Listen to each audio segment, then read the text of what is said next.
You're tuning into Black and White Sports on YouTube. The no-holds-barred truth on sports.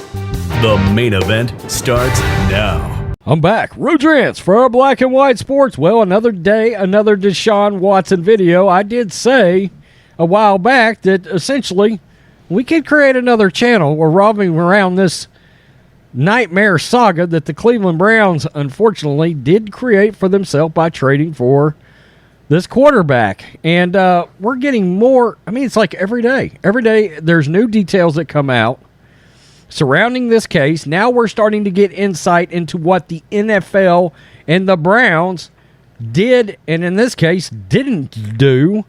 And I got to be honest with you. The NFL's one thing, and yeah, I think the NFL should have done this, but the Cleveland Browns to not have contacted or wanted to have spoken to the Harris County DA before giving or committing $230 million. Now we're talking about billion dollar businesses. Okay, $1 billion businesses. And to not pick up the phone and at least have a conversation with the Harris County DA. Now, granted, there's some things they can't talk about. I get that. But you wouldn't want to at least open a line of communication where you could have maybe gotten some nugget, some little something that might have tipped you in one direction or other before you, one, gave up on the franchise quarterback you already had, two, traded away a shit ton of assets, and three, committed $230 million. You couldn't have made that one phone call. I find that disastrous business. Just, I mean, like business 101 stuff. When I started exploring a trade for this guy, which, by the way, I wouldn't have done, but let's say I had, that would have been one of the first calls I made. That seems so weird to me. I'm floored by that. The NFL interviewed at least, quote, at least 11 of 24 plaintiffs. Neither the league nor team contacted the Harris County District Attorney. Wow, okay. As the NFL prepares to do something about the long-standing investigation of Browns quarterback Deshaun Watson, some details have emerged regarding the extent of the review. This is Florio. Friday's article from Mark Maskey of the Washington Post, which drew most of its attention for the suggestion that the league will start formal disciplinary process by recommending a 1-year suspension for Watson, also explains that the NFL, through Lisa Friel, interviewed, quote, at least 11 of 24 plaintiffs, represented by attorney Tony Busby. I got to be real. I don't know why you don't talk to all of them. I'm just being honest. I mean, I think at the time maybe there was 22, but why not talk to all of them? I don't get that. Quote, along with other women, Friel per Maskey also reviewed, quote, relevant available documents. You would think they would do that, so that's probably a good thing. Also, as previously known, Friel interviewed Watson over a total of 4 days in Houston.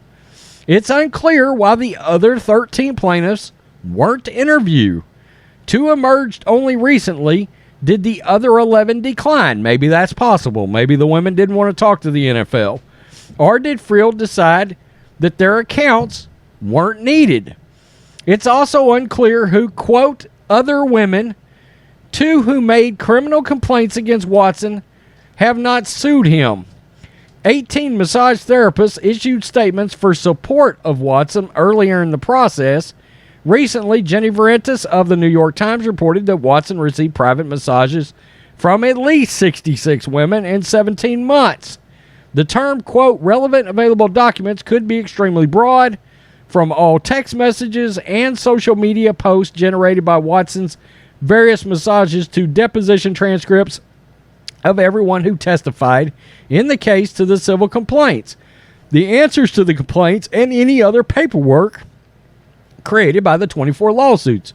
Friel also may have asked attorney Rusty Hardin to give the league, quote, the packet that was sent to Harris County Prosecutor Jonna Stallings for transmission to the grand jury. If it was enough to get a grand jury to not indict Watson, Friel should be curious to see how the packet characterizes the case, especially if anything Hardin said conflicts with her own impressions based on the diligent review of the evidence. By the way, Florio was an attorney.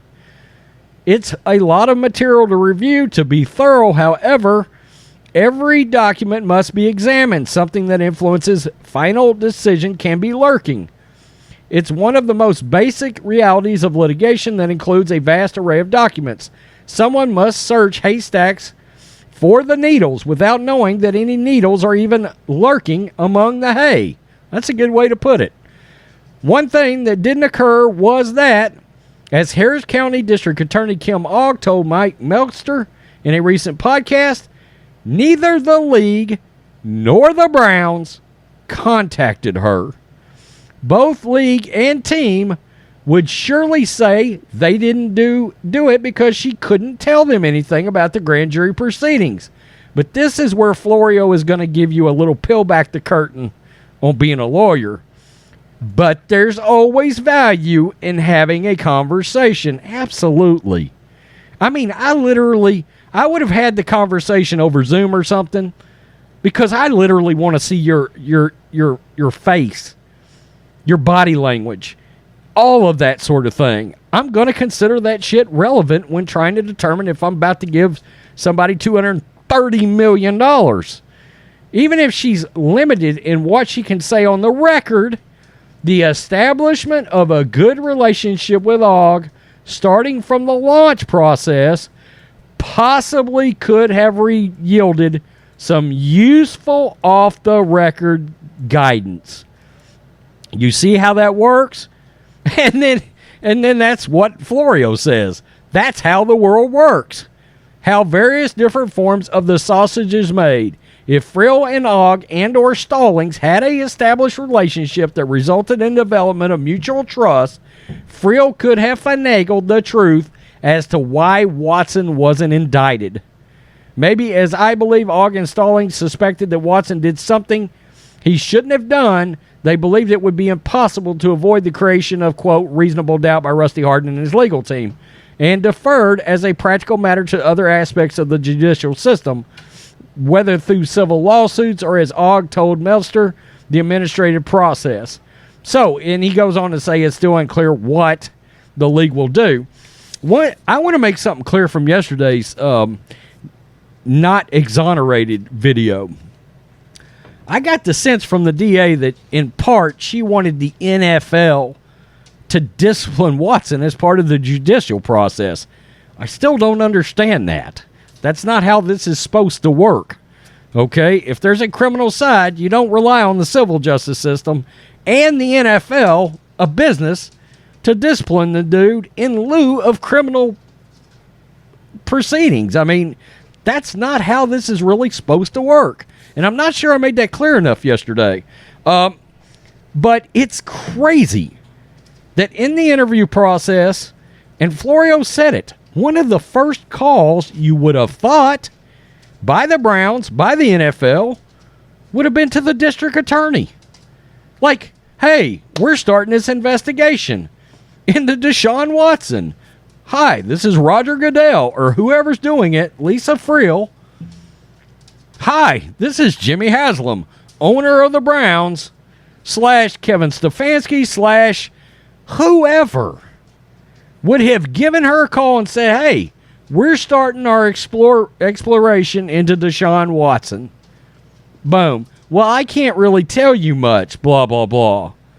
Oh, but on the fourth conversation, a week from now, she decides to drop a nugget or two that's interesting and raises an antenna that obviously needed to be raised because we now have 26 lawsuits.